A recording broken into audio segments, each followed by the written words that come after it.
민주당 의원 여러분, 이제 만족하십니까? 이재명 대표 흡족하십니까? 공수처와 경찰 부끄럽지 않습니까? 2025년 1월 15일은 대한민국 법치주의 붕괴의 흑역사로 기록될 것입니다. 어제 우리 국민들은 무도한 정치 권력이 사법체계를 짓밟고 대한민국의 법치주의를 무너뜨리는 모습을 생생하게 목도했습니다. 정말 참담한 심정입니다. 자유민주주의 국가에서 법치의 핵심은 적법 절차 준수에 있습니다. 오랜 역사적 경험을 거쳐 만들어낸 절차를 준수하는 것이 인권을 지키고 체제를 유지하고 사회를 지탱하는 최선의 길이기 때문입니다. 여론이 사법을 압도하고 권력이 절차를 밟으면 이야말로 자유민주주의의 위기라 할 수 있습니다. 어제 공수처와 경찰은 스스로 거대 권력 민주당의 부역자가 되어 법치 붕괴의 선봉에 섰습니다. 애당초 공수처는 내란죄에 대한 수사권도 없습니다. 공수처는 초법적인 존재가 아닙니다.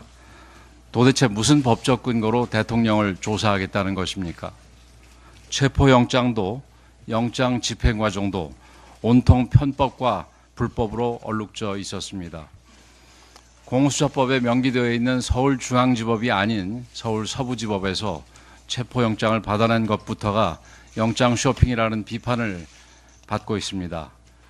심지어 중앙지법에 영장을 청구하려 했다가 잘 안 되니 우리법 연구회 출신 판사들이 장악하고 있는 서부지법으로 갔다는 의혹까지 제기되고 있습니다. 1차 체포영장 당시에는 형사소송법 제110조와 111조를 무력화시키는 내용이 판사가 적어놓은 것이 심각한 문제로 지적됐습니다. 삼권 분립이라는 기본 원리조차 무시된 영장이었음에도 공수처와 경찰은 이것을 관저 진입의 근거로 삼았습니다. 이번 체포영장을 다른 판사가 발부하면서 그런 내용을 넣어주지 않자 공수처는 꼼수와 위조까지 동원했습니다.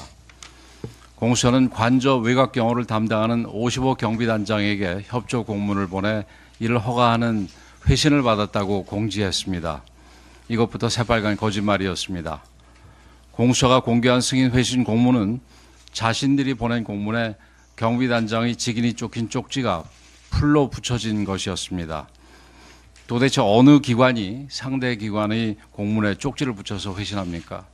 이 공문만 봐도 협조 공문을 보내고 회신을 받았다는 공수처의 주장이 명백한 거짓임을 확인할 수 있습니다. 이들은 조사 명목으로 55 경비단장을 국수본으로 부른 뒤 자신들의 공문에 조잡하게 허가 문구가 담긴 쪽지를 붙이고 경비단장을 압박하여 강제로 직인을 받았다고 합니다. 수사관들이 경비단장에게 도장을 받아 찍었다는 주장까지 나오고 있습니다. 사실이라면 공수처장부터 책임을 져야 하는 심각한 위법 행위인데도 공수처는 그런 일 없다는 말만 하고 해명을 내놓지 못하고 있습니다. 더 황당한 사실은 애당초 55 경비단장에게는 관저 출입을 허가할 권한 자체가 없다는 것입니다.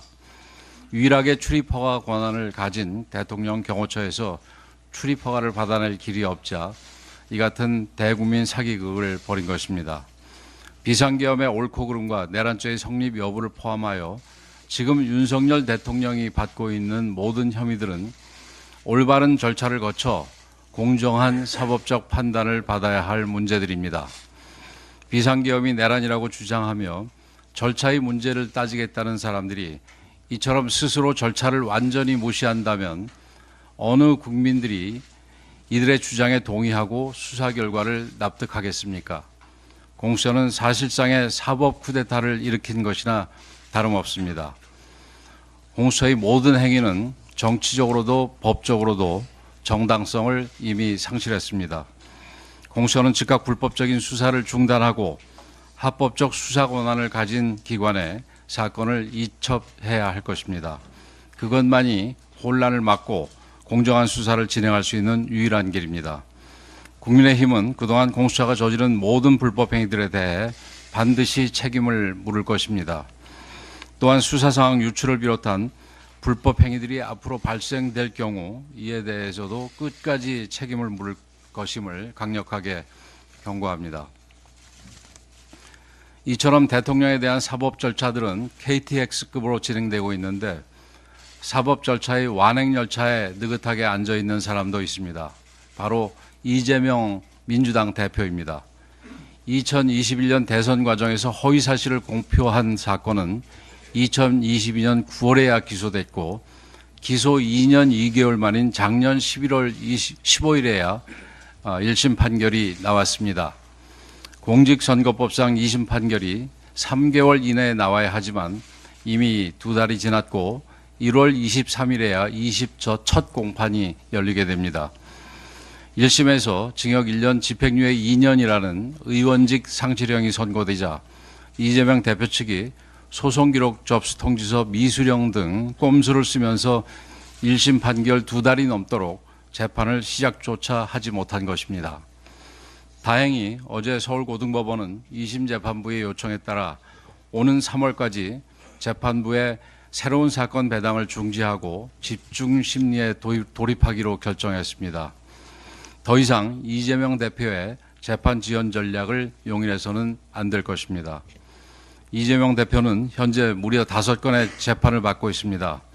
공직선거법 위반 사건을 비롯해서 검사 사칭 관련 위증교사 혐의, 대장동, 백현동, 위례신도시, 성남FC 등 뇌물 혐의, 북한에 800만 달러를 대리 송금한 제3자 뇌물 혐의, 경기도지사 시절 법인카드를 불법 사용한 업무상 배임 혐의 등입니다.